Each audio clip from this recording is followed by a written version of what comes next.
All right. Hello, everyone. Well, in case you didn't get enough of me talking about these cards, you're about to get some more of me talking about these cards. But at least this time, I will have two more interesting guests on with me. So today I've got both Josh, Orbital Tangent, and Sebastian, Exiled Ox, on with me to talk about the four cards that were spoiled today. Um, and I'll have them introduce themselves a little bit more in that order. Hello, I'm Orbital Tangent, otherwise known as Josh, co-host of the Slums Cast, also runner of OTG tournaments, and the OP manager for that big N logo you know and love. Hi, That's I'm Exiled. Oh, sorry. I thought you were done. Do you have more to say, Josh? no, I was gonna say that's me. Oh, okay. All right. Starting off strong. Okay. Yep. um. Okay. I'm Exiled Ox on Discord. Sebastian K on JNet. I've not done that much at all in the Netrunner community. I've mostly stayed in the shadows, but I'm trying to play some more tournaments now. I went to Josh's tournament that happened like last last weekend. OTG, a lot of fun. You should go to OTG 2023. Yeah, Cool. And actually, I guess a question for you, Sebastian. When did you start playing Netrunner? I started playing in 2017, but I was just playing with a friend for a while. I didn't even like I for like 2 years I didn't interact with the community like at all. But yeah, past few years starting to get more into it, more competitive, and just yeah. That's super cool. That's I don't know. I'm always glad to see people make the jump up to being members of the community because like I also basically was just a either not in with the community at all or lurked for probably still the majority of my Netrunner time. So, all right. Well, we've got four interesting scoops today. I think three of which I've already talked about a little bit, but never hurt. We'll be talking about these cards a lot for hopefully quite a while. So let's do some first takes and hopefully some hot takes. The first card we got today was Dan Cat's Cradle. I also should shout out and maybe post a link in the chat. This came from Dan B. I have to go and find the link though. And he is running a fundraiser. Da, da, da, da. There we are. It is nearearthhub.net.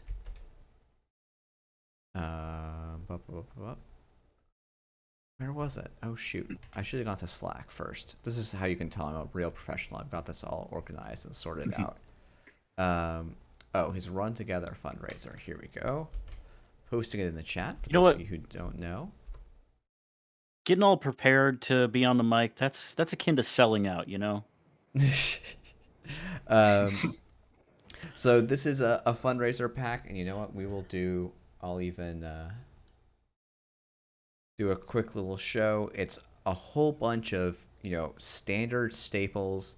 I think cards like Boom we're going to be seeing a lot of. Dirty Laundry, Deuces Wild, like all these cards, or at least most of them, see a lot of play. Or some of them, like this Stained Glass Catalyst and Syndicate, look super fantastic. So this art pack, if it's of any interest to you, is a really great collection of alt arts, and then also is helping fundraise for people that want to go to Worlds but would have financial difficulties with doing so. This is a super cool project. I'm glad Dan is spearheading this, and if this looks like an interesting set of stuff to you, I definitely encourage you to check it out. That's a very long-winded way of saying that this is where the scoop came from. So the scoop is Cat's Cradle. It is a 2-cost, 1 memory program, icebreaker decoder. It has the text: the res cost of each piece of CodeGate ice is increased by 1 credit.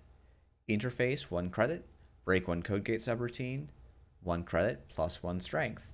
And it has a base strength of 1. And it's 2 influence. And the flavor text is I can show you a carpet, a fish, a magical tale. So I don't know. I feel like this card is like I can't decide if this card's a really big deal or just like a really solid card. But I think it's one of the two. It's a good Crim decoder in startup. In standard, it is not as good as Amina. Um, for a lot of reasons. Is wait, you can. I'm sorry. I I think I Oh wanted yeah, no to. problem. Yeah, I was just saying it So is a lot cheaper to install though. So yeah, your so I mean improvements have been. it's five cheaper. So if you want to run low to the ground and you're not going to break that much ice, you might pop this in over Amina. But if you are going to be breaking ice on the rig, or if you're going to be breaking ice more a couple of times a game, you're probably not going to run this. You might, but it really depends on how many code gates you think you're going to see and what you're trying to do. So, a deck type that I think could benefit from Cat's Cradle is those Zaya CS decks, counter surveillance, Mm-hmm. because they run, the rogue tradings and the hot pursuits, and they have a bunch of extra money, and they really only want to make two or three huge dig runs. So Cat's Cradle's probably fine. Um, but if you're gonna be like a mark deck, you're probably thinking about Amina, or you're probably thinking about splashing for Unity, I think. That's interesting because Yeah. I feel like my take's a little bit different on this, but maybe I'll let Sebastian you go in first here. Yeah. I was now looking at this. Yeah, Amina's. I For the Zaya decks you mentioned also that you consider they might want to play Cat's Cradle. They also just want to play that credit kiting to get the Amina down really cheap. Makes a good use of credit kiting. So I'm not sure you would really want to play Cat's Cradle there either. Um, Yeah, I I guess. was Solid making a point. really good case. Making a Yeah, I really think. good case for this card. No. Yeah, I think the Zaya deck actually like. I maybe you want Amina, maybe you want something else. I feel like Cat's Cradle is sort of at its best when you're playing a Crim that's looking to actively deny the Corp their resources. So like, your Steve decks that can play 5 diversions of funds. This makes all of the times they go and res a card to res a magnet or res an enigma or a gatekeeper to keep you out hurt a little bit more. But yeah, it's not a particularly good like or it's not a particularly efficient breaker, but like Zool was played for a very long time and but it was Mm. also very very long ago. So I will go and download that and throw it up on screen. But basically the idea was it was a one cost, one memory, base strength one, like it was one cheaper in terms of install costs, but it cost 2 influence for criminal to play. And it saw play for quite a while, though admittedly there was a lot of meta forces that caused that to be true. Mostly people were running 0 strength code gates a lot. But I I think the like efficiency of Amina is sometimes relevant, but often you can use stuff like Amakua to actually go and break a lot of things. And so if Mm. you're using this Cat's Cradle as a denial tool, and then when you need to like get that first counter back for on Amakua to start getting online, then this breaker's like, that's a job it can do. Um, and you also like don't feel bad about throwing this down, face checking, and not hitting a code gate because you'll still get value out of it later. Um, Yeah, so that's fair, and I suppose it also it doesn't say whenever, but it does say each piece of Codegate ice, yeah. which means all the time, which is classically broken in this game. So um, the denial tool point is a fair one. That yeah, I mean, again, I think it goes back to how much you're going to run, because if you're only going to break one code gate, a turn. Again, Amina is doing the same thing. Yeah. Um, but if you're forcing multiple reses, you're maybe de-resing code gates. Cat's Cradle probably becomes a lot better. Uh, Yeah, I will say like Fairchild 3 becoming unbanned could probably not be worse timed for this card. Um, but let me double check that. oh And shit, also, does this stack? yeah, Oh you can yeah, this install does multiple of stack. these. Yeah, this definitely stacks. Oh, what Um, the fuck? yeah, but I don't know that that's particularly good because you're spending like MU clicks and credits, but like making my opponent spend 6 to res a gatekeeper sounds kind of fun. Um, What you do is you import 3 of these into Reyna, and then they can't res code gates ever again.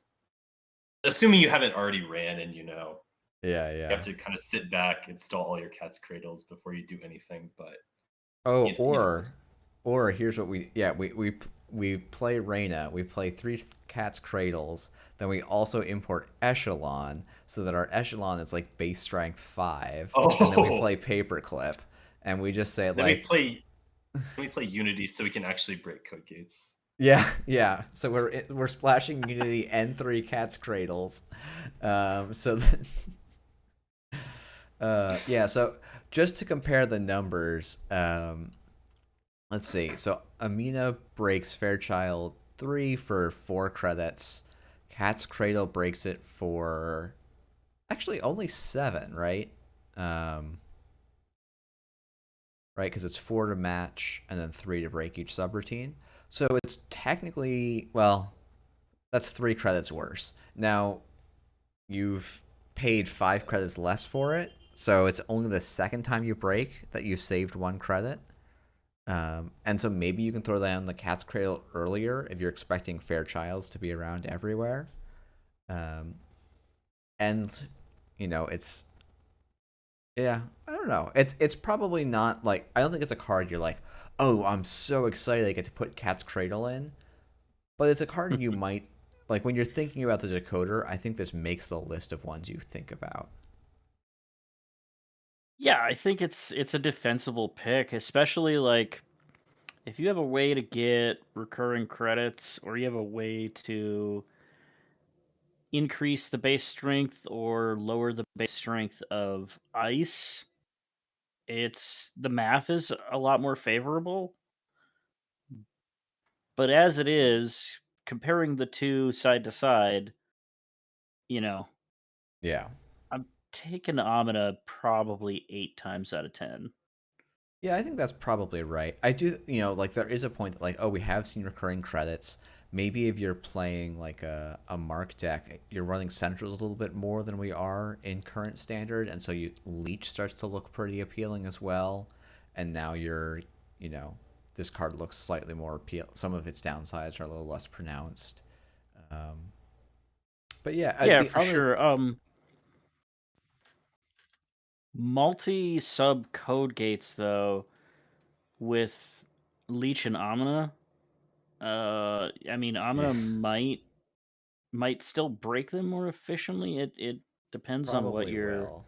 Yeah. Oh, this yeah, does what you're break up against. like Thimble Rig better, like really like one subroutine. But then you're not getting the Mhm. credit loss trigger from Amina. So I guess it's a trade off. Yeah, Yeah, it's a little Timberrig bit did cost more to res though. yes. Yeah, Yes, and it does.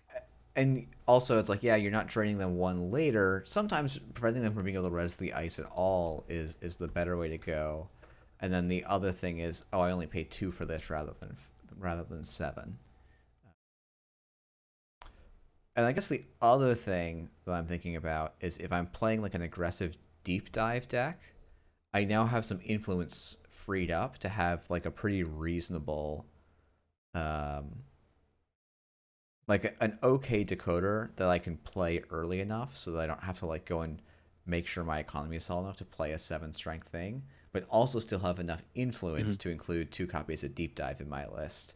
a paperclip, and then I don't have to spend my last two influence on Unity, I can grab other things that I want. Mm-hmm. Mm-hmm. Yeah, Uh, I think that's a good place for that for Cat's Cradle. Yeah, rather have that than Domina if you're trying to pressure really quickly. And cool. Well, I don't want said to. I don't. We yeah don't have to.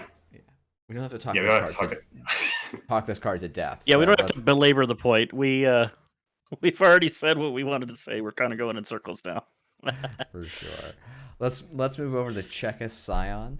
Um, this is a zero cost. Oh, that's not Czechus Scion. No one saw anything. I know how to stream. Um, this is a zero to res asset ambush with a trash cost of zero. It's 2 influence in NBN, and its text is you can advance this asset. When the runner accesses this asset while it is installed, give them 1 tag plus 1 tag for each hosted advancement counter. I was fairly hard on this card in my spoiler video, which maybe was not the best form for getting spoiler videos next season. Um, but I do think someone pointed out, I think actually I mean, there's a couple of obvious interactions, one of them being with the ID, in that you can install this in Prov Devost, and you're always giving the runner 2 tags in exchange for a single click from you, which is like actually a pretty decent floor for a card, assuming they're accessing it while it's installed.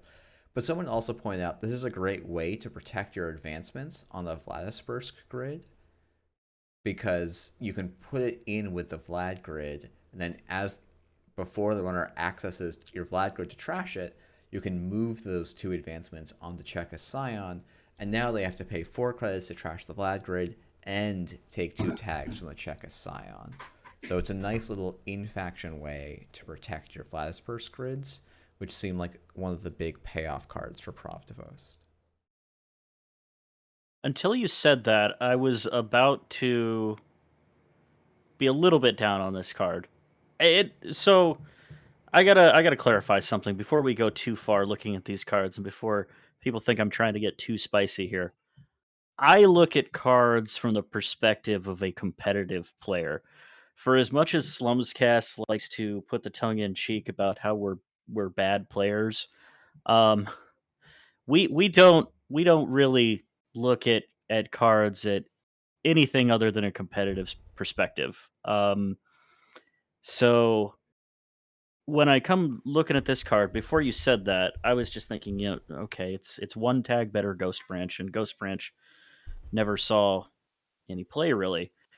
And then you're bringing up Provdvost and Vladgrid, and I'm thinking, wow, actually that's a really good point because I'm going to protect my fast advance, and if you come in to try to get this, well, this is going to be a build your own hard hitting news. So good luck, have fun.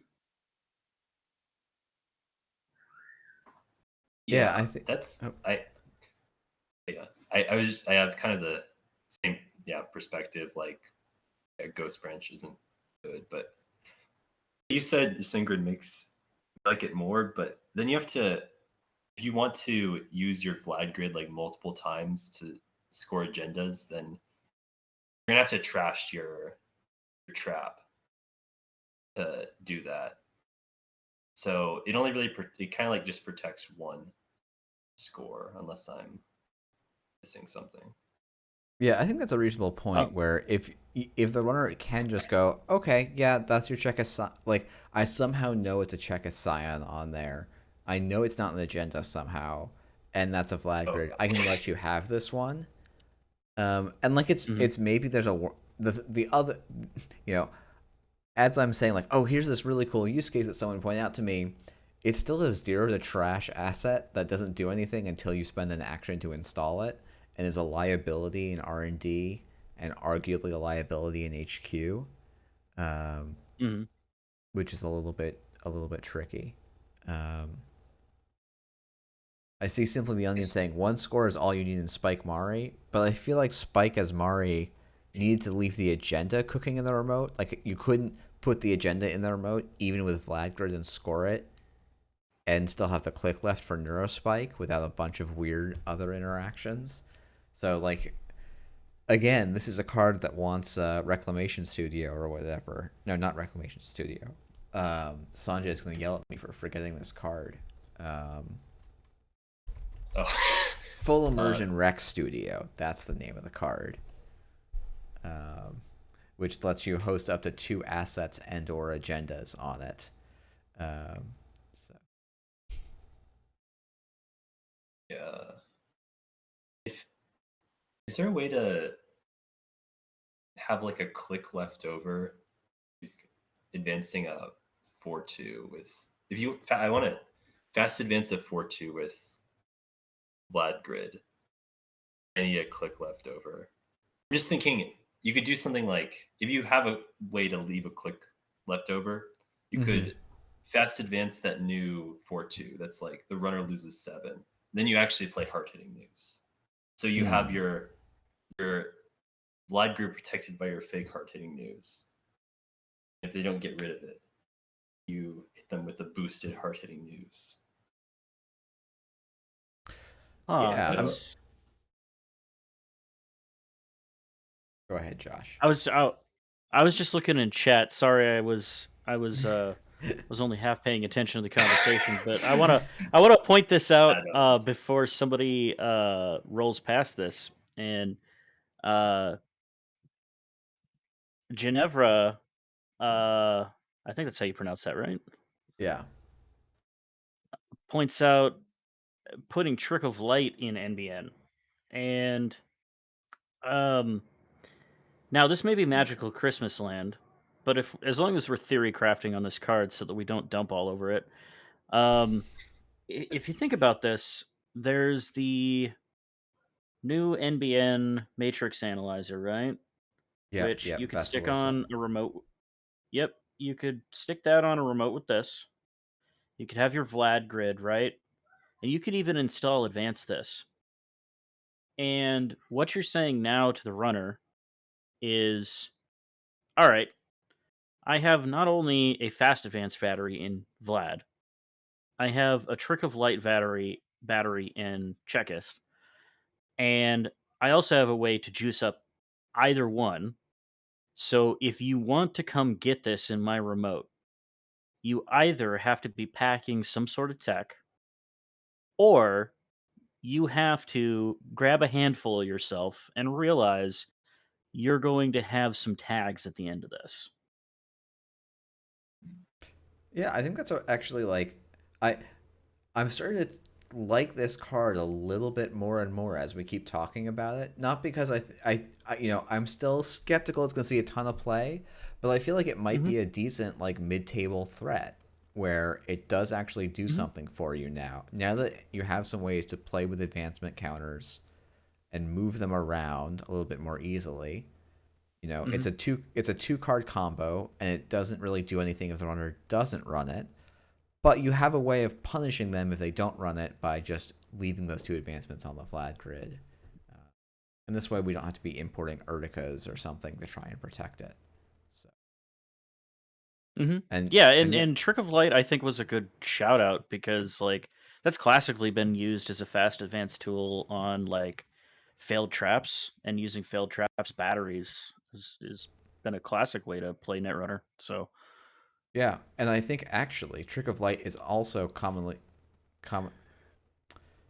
commonly used for ice. We'll use ice as a battery when it can, but it's usually hard to run those. But now NBN just got this brand new piece of ice, um, which I'm going to try once again valiantly to pronounce Mestenchevesto. Didn't quite land that, but we're working on it. Um, and this is the, I think, only advanceable NBN ice. Um, it is a 5 to res 4 strength code gate, and it has the text, you can advance this ice. When the runner encounters this ice, you may remove 1 hosted advancement counter. If you do, the runner loses 3 credits. And then it has two subroutines. The runner loses 3 credits and end the run. So how are we feeling about this piece of ice? I think it's really good in like if you want to build a like a glacier kind of style, or maybe just any Pravdivos deck. I think this is good. Just you're gonna be able to charge it with Pravdivos' ability. You can charge this pretty easily, and like toll booth, that's pretty much just 3 credits cheaper. Toll booth, that's what this becomes. That's good, I think.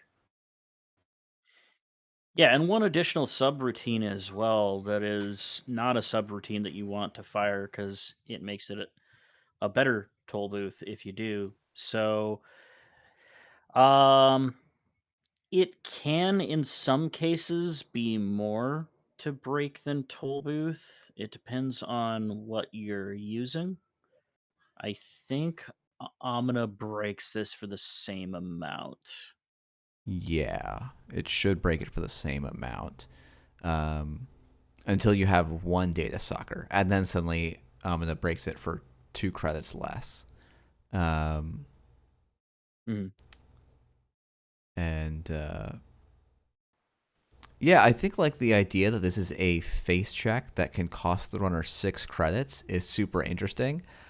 I feel Mhm. like that's going to happen more in Built to Last than it's going to happen in NBN. Um, because if NBN goes install advance a piece of ice, you're like, okay, it's Mestencheves.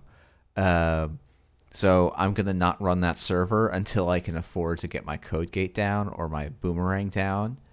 Um, but in Built to Last, spending 2 influence on this to upgrade your whoredom, like I might take that because it's now I get to basically click for a credit and also Mhm. force the runner to encounter a toll booth, and I'm getting a discount for doing all of that. Um, so yeah, I could all like I think we'll see it in Pravdivos, but I think we'll also Mhm. probably see it in Built to Last. Now, I'm not sure who out there wants to still play this ID after all the rotations that have happened that have heard it a lot, but I think this could be pretty good in SSO. You okay? Because okay, SSO. Okay, obviously the best thing to do with SSO used to be the space ice that are in order and chaos, like things that get like 9 cheaper if you have 3 advancements on them. But this is something that you could place 3 advancements on it, feel pretty good about yourself. They're for free. Does anyone else feel the SSO uh, or no? I'm seeing Dice more often call out the SSO loses dedication ceremony, which does hurt the deck a little bit. Um, Yeah. and it's Um. lost, but I do think that point of like, oh, I don't. It is kind of expensive to keep topping this off. So if you can top it off a bunch all at once, that is a nice upside for sure. Um, So I think that so, and I think everybody should take this with a grain of salt because I am in no way involved in design or dev or anything of that nature. But I love to talk game design because I am um, a very passionate dungeon master, and as anybody can tell you who's DM'd before, you're a bit of a game designer when you're coming up with encounters and you're trying to challenge your party and whatnot. Um, so I think that this points to something that's interesting with Nisei's ice design. Um, and I just kind of before we talk about other things, I want to point this out because we are talking about this piece of ice. So there's a concept within Nisei and within design and stuff. It's called ice thaw, and June's talked about this before. Talked about it on the Slums cast and other areas. But the idea that Nisei would be depowering ice and icebreakers. Um, now I hope June's not listening because this is a bit of the hottest part of the take. Ice thaw in itself is a bit of a meme, um, and I'm going to explain why here. But it also still kind of applies, which is weird. It's a weird middle ground. But this ice outside of where it's supported, and a lot of the ice that we've seen so far spoiled in the set out of where they're supported, they're not awesome. You might put these in other decks, maybe. Um, but within the decks that they actually go in, I don't think that a lot of these are depowered ice. So this we were talking about getting free advancements, and Pravdavost looks like it's supposed to get free advancements and have support cards that give it free advancements, or lower cost advancements, or non-click advancements, right? And when we get free advancements on this card, it's literally a better toll booth, right? Um, and I think you see that with a lot of the OB ice as well. Whereas outside of OB, trashing your ice, not really awesome. But when you look at the economic advantage that that ID gives, for instance, a lot of these ice seem like they are built with a certain intentionality and playstyle in mind. So I'm interested in seeing what additional support, say, an ice like this might get. That was a very long-winded way to say that, in Pravdavost, I think this is good, and probably in BTL too.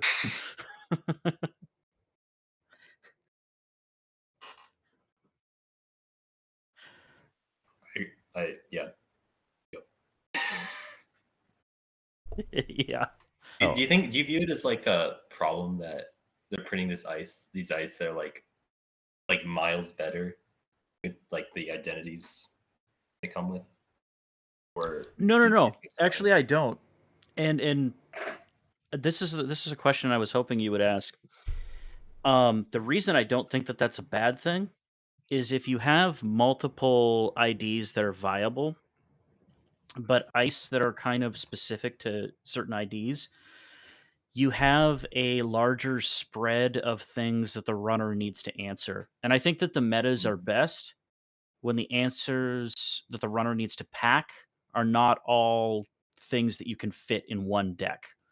That they have to make the hard choices on figuring out what they're going to counter and figuring out what they may encounter at a particular tournament or event. yeah, I think that's a Okay. really nice call, and I think like I think there's one valid concern that I go back and forth on about how much I worry about it, um, which is if all these new cards support really strongly one ID, does building that deck just become really trivial? Where I just take all the cards from the newest pack, put them all, pull them out of my little plastic wrap, sleeve them all up. It just like grab them all, put them in the deck, sleeve it up, and say, "Fantastic! I'm done with deck building."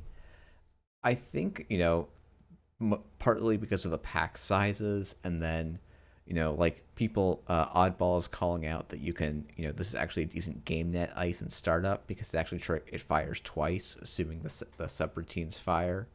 Um, Hmm. like you have these ice have optionality, and the other thing is also they do have like like particularly Mestencheves. Um, I threw an extra syllable, an extra consonant in there somehow. Um, uh, it's a little telegraphed, and so it's you've got this, you've got Vasilissa. They both work well in Pravdavost, but they're not like slam dunks. You could always res them and always get tons of value in them. Um, and uh, so I think there's still a lot of opportunities for creative deck building and some ways to like use these ice outside of their intended realm, and even within the intended realm there's like ways to use them well and ways I think to use them poorly. And so I it's something I'm kind of always keeping an eye out for, especially as we move towards these like what seems to be more integrated sets. um, but Hmm. I think it's, I'm not. I haven't actually had any alarm bells. So it's just one of those questions I'm always asking myself in the back of my mind. So, Hmm.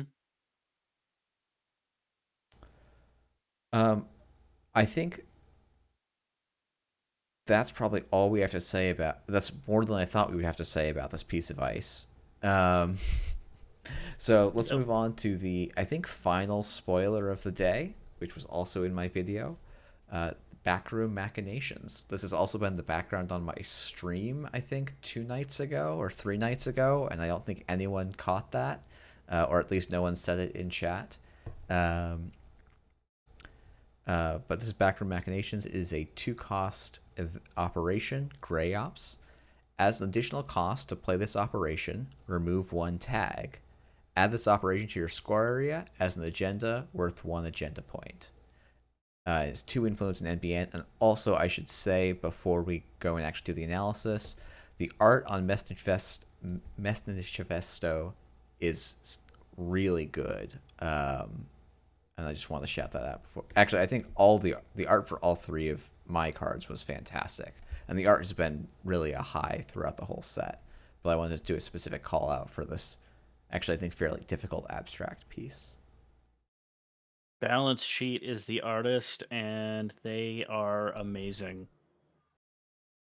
Yeah, and this is it's a tiny bit small on my screen. Hold on, it's all is it? Yeah, it's Ollie doing backroom machinations. uh, who also did. I think this art looks fantastic and really, like, I don't think we have to put everything in stock by like, oh, it follows FFG styles, but like this does look like it fits right in with both the Nisei style and the kind of FFG people style really cleanly. For sure. For sure. Um, Sebastian, any thoughts on this card? Um, I mean, I guess it's a exchange of information replacement. Um, well, it's I don't think it doesn't do what exchange of information is trying to do as well, but it also lets you do some other stuff. Um, it lets you play a deck full of fake points, makes that dream more that meme or less of a dream. Um, yeah, but I don't. I've heard it's like good in. I mean, this is just copying what you said in your video, but yeah, good in 6 agenda decks. um, yeah.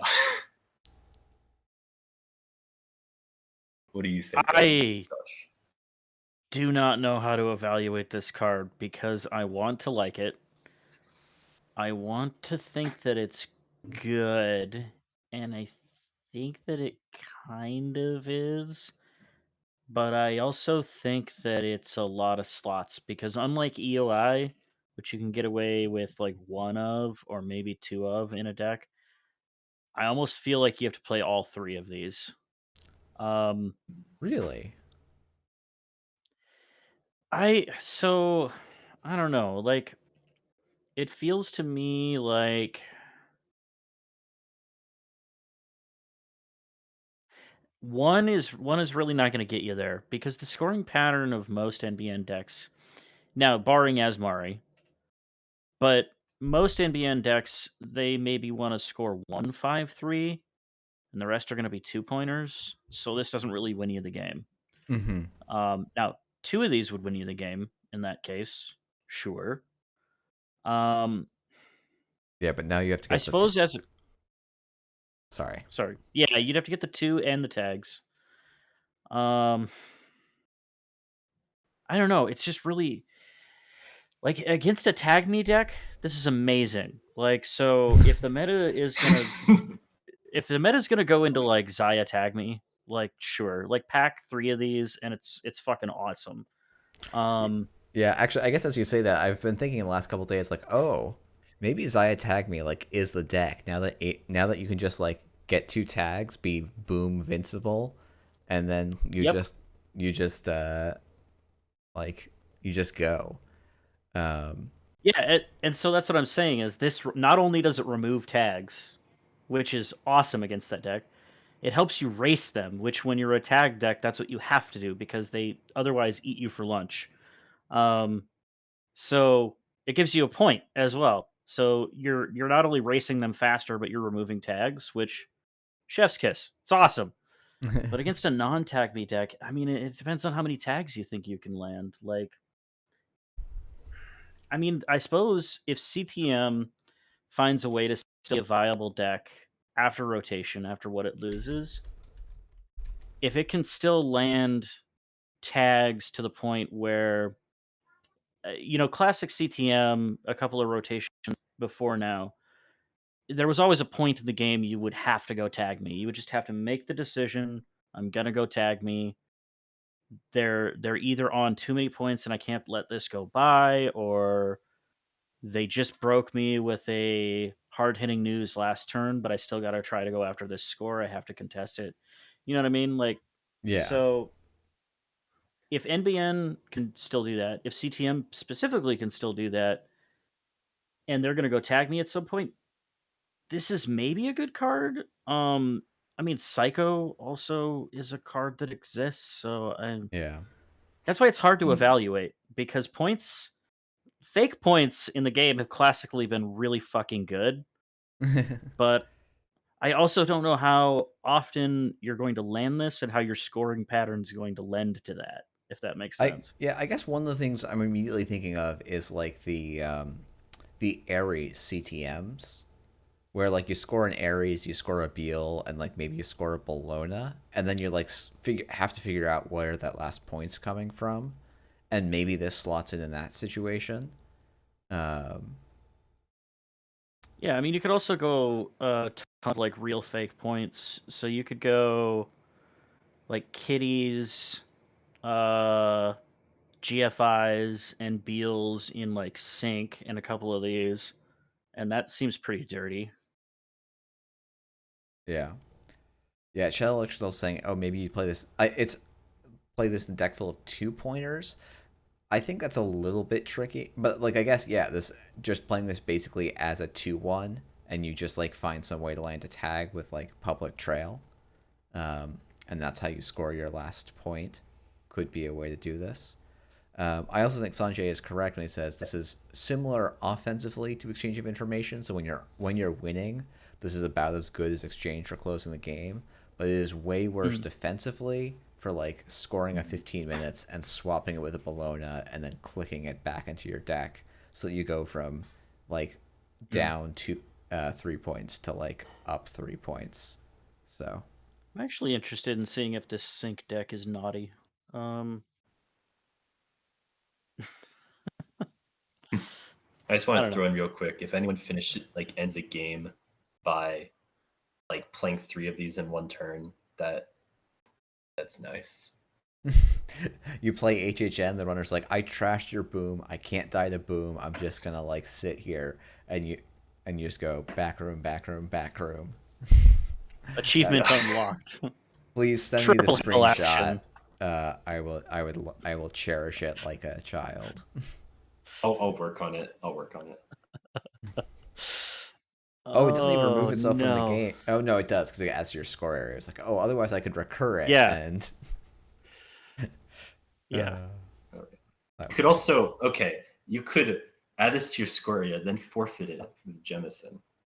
Something yes, you there could we do. go. This is the support Jemison needs. Oh no, we're going deep into the jank. um, yeah, I mean, I do think the like this this to me very clearly reads, your 6-5-3 tall narrow NBN decks really Mhm. like this card. Your other NBN decks have a little bit of a hard time slotting this. But if we do see a meta that goes like all in on Tag Me Zaya, like a point for a card and a click and 2 credits is really, really good. Um, I mean, and Sanjay is saying 2 influence is interesting to splash, I would assume. So like you could maybe see probably Wayland would be my other guess as to a faction that like interacts with tags. Um, and you could play that same like a 5/3s Earth Station list. maybe, and have some incidental tagging that you add to that list. I mean, in Wayland, I mean, I guess you could make the argument that we could do it as a mad closer, but I'm also thinking like, why not just like blow up their apartment? Yeah. Yeah, just boom them. Yeah, you build your deck to like mad boom them, but somehow you manage to get to 6 points instead first, and you're like, well, I guess I'll win this way. Um, Yeah, and like best defense is still a card, so like, yeah, uh, I don't know. Like if I'm gonna go all in on tagging in a Wayland deck, I'm probably not packing this. I'd rather just pack a best defense. Best defense, your obelisk, wait a turn and then boom you. I don't know. yeah. Well, Um, I think God, this unless you got, seems. oh, sorry, Josh. I was just gonna say, like, reiterate again that it seems like this is a good card. It seems like there's this deck that wants this, but I am drawing a huge blank here. Like I said, I think the fake points sink has a scoring pattern that's fucking weird based on the agendas that come up. So it maybe wants this as a backup that the runner can't steal, just to increase its like agenda density and to get out of those weird score patterns that it has sometimes, to just close the game out. But I would really have to test that deck specifically to see if it's gonna be anything like I think it will be. Yeah.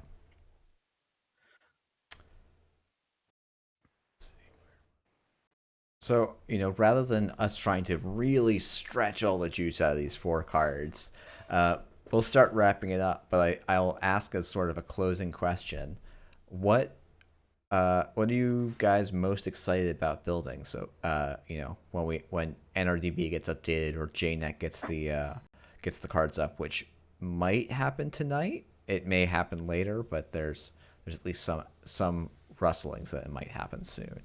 So, Sebastian, do you want to go first? Um, I started. Yeah, yeah, sure. Um, what I'm most excited for is playing Adam, except swapping out brain chip for the endurance. Seeing what happens. Yes. I like uh, built the. I just built the deck on Netrunner DB like earlier today, and I think it feels very fun, if nothing else. That is a wild. I mean, I suppose you can always fuck, you can um emergent creativity for it, huh? Yeah, And cheat it out. Like, oh wow, yeah, that does solve the econ huh. problem, doesn't it? How many Yeah. copies are you just playing one copy then too, or are you playing like I'm playing. two? I'm playing. I'm playing two. Okay. Either like it's like I think if you have the endurance and you have emergent creativity, I think it's still like good to just trash the endurance in your hand to get a free one. I think Yeah. like that works out money wise, or just I like trash a bunch of other cards in your hand to get it. yeah. Yeah, I do actually wonder if we're gonna start seeing if Retribution's gonna see any play. Just because you're like, nope, no boat for you. I'm gonna send my 2 guys with baseball bats to break apart your boat. Oh no, yeah. I unfortunately, yeah. I bet retribution's gonna its stocks are gonna go up a bit. and Oh yeah, yeah, yeah. That's the other thing that you could use prior to your boom. Um, hmm.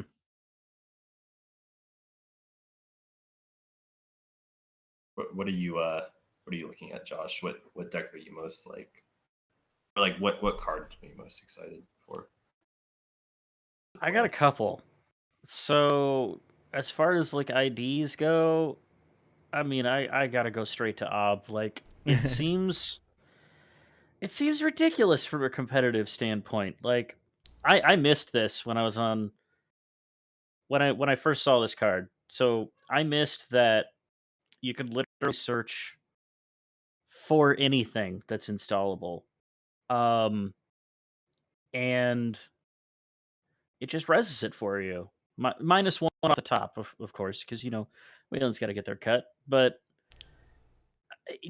okay, so just think about this. Just from a competitive standpoint, where the only trashable ice that we take is border control. Now, that's not the case with this ID. You're going to take other trashable stuff. But just say you only take border controls and you use 3 border controls throughout the course of the game. You still kept 9 credits of value on those 3 trashes, right? And Yeah. that's like almost like ETF. Now it's not real money, you can't spend it, right? But like that's like ETF levels of value or approaching it. And you're also going to run other stuff in that deck that's going to trash itself and search for more stuff. You're going to create a sacrifice chain to get the maximum amount of value. So I have no doubt that over the course of like a 12 turn game that you'll be able to get 20 credits of value out of ob as an ID, and that like really makes my senses tingle.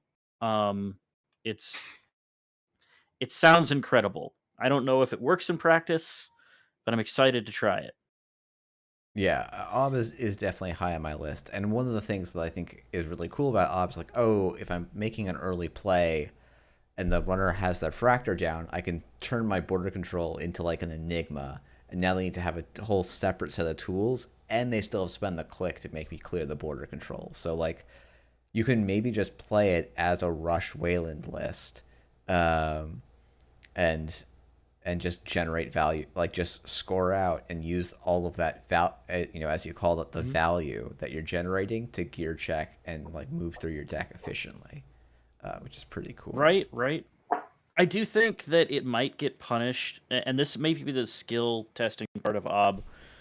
It might get punished by runners that can get into and sniff around into an agenda rich R&D. Because if you go too fast, I mean that's what you're gonna do. Is you're just gonna make R&D real juicy. And so I I'm interested to see like what runners do against that value and against the plucking of the cards out of the deck. Um cuz that could be like a cool interplay and dance. Let's see. Other than that, on runner's side, I mean, it's wide open for me. There are okay. I know that this is inside baseball. It's no secret that I'm working with the big N, but there are some cards to come that make me interested for runners in all factions.